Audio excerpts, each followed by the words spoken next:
Ils ont tous deux annoncé leur candidature, l'un pour un 4e mandat, l'autre pour un 8e. Alassane Ouattara en Côte d'Ivoire, Paul Biya au Cameroun, deux figures familières du continent. Pour Jeff Tchémédié qui signe la chronique du jour, autant les méthodes se ressemblent, autant les résultats ne trompent pas, les chiffres parlent et ils ne disent pas la même chose. Chronique à suivre. Dans le débat sur la longévité des chefs d'État africains, on oublie souvent de poser la seule question qui vaille. Qu'a-t-il fait de tout ce temps? Car on peut durer au pouvoir sans gouverner, régner sans transformer et commander sans construire. D'un côté, Alassane Ouattara, ancien directeur général adjoint du FMI, au pouvoir depuis 2011, se présente pour un nouveau mandat en 2025. De l'autre, Paul Biya, président depuis 1982. 43 ans de règne, une candidature de plus et un peuple toujours dans l'attente d'un État digne de ce nom.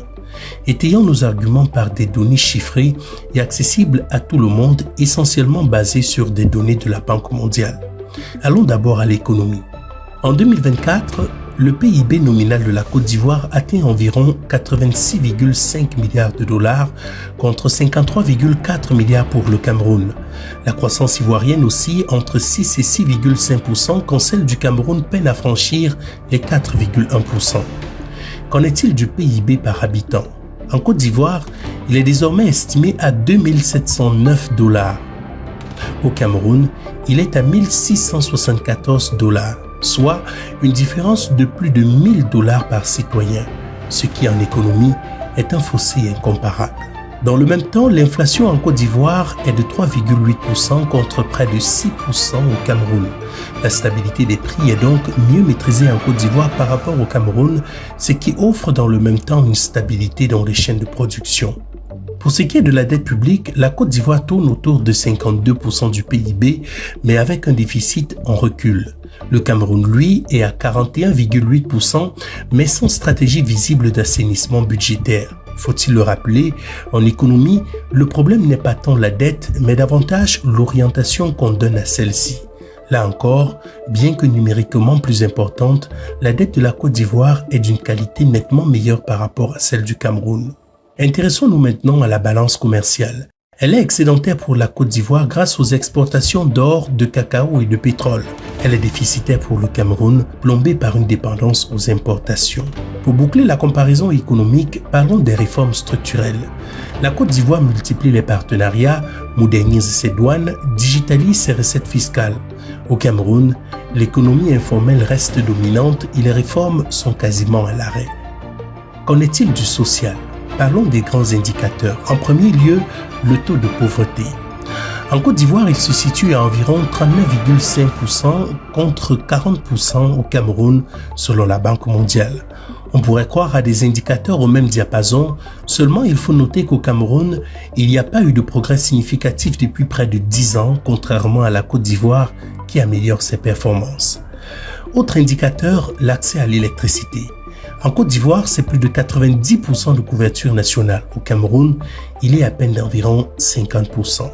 En Côte d'Ivoire, la couverture maladie universelle, la CMU, a été instituée en mars 2014, mais mise en œuvre à partir d'octobre 2019. En juillet 2025, plus de 20 millions de bénéficiaires étaient enrôlés, soit près de 68% de la population ivoirienne. Près de 75% des consultations dans les établissements conventionnés sont réalisées via la CMU. Le Cameroun, lui, s'est engagé dans une couverture santé universelle, la CSU, alignée sur l'initiative UHC. 7 régions sur 10 sont concernées. Si les données à jour sont indisponibles sur le principe, cela représente tout de même une avancée jamais enregistrée dans le pays.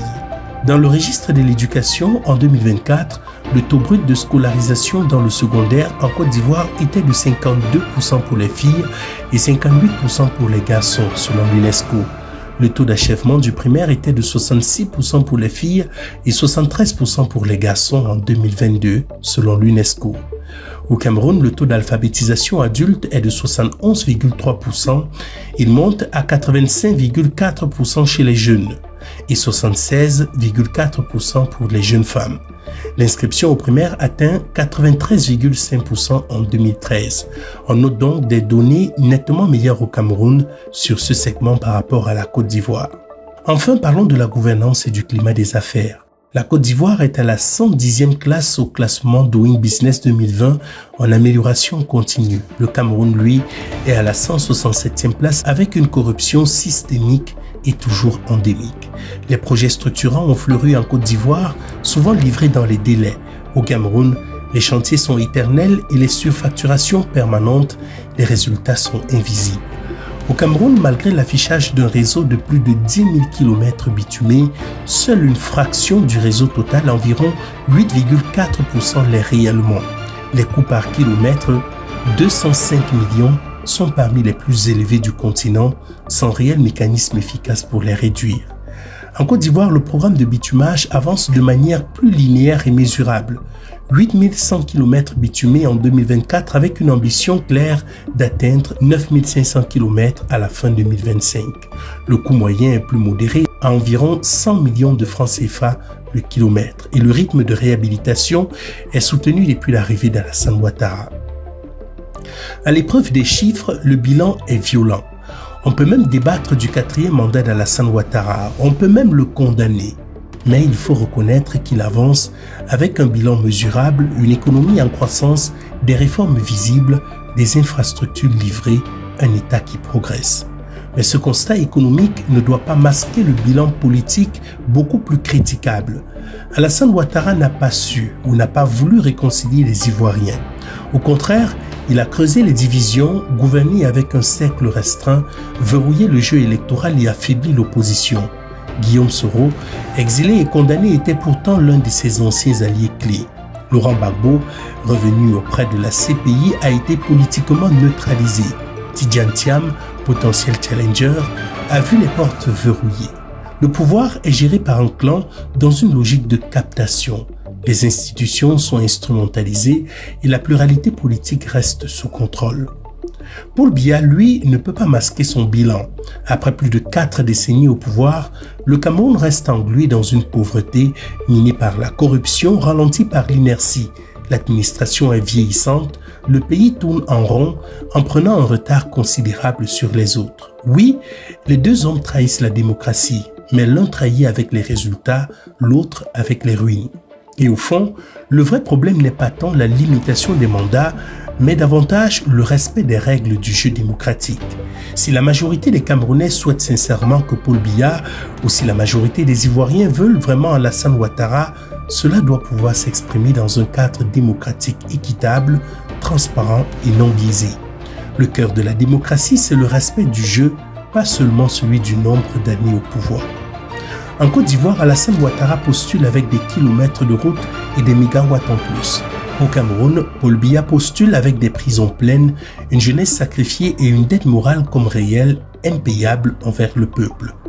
Alors, entre longévité et légitimité, l'Afrique a encore le droit de choisir autre chose.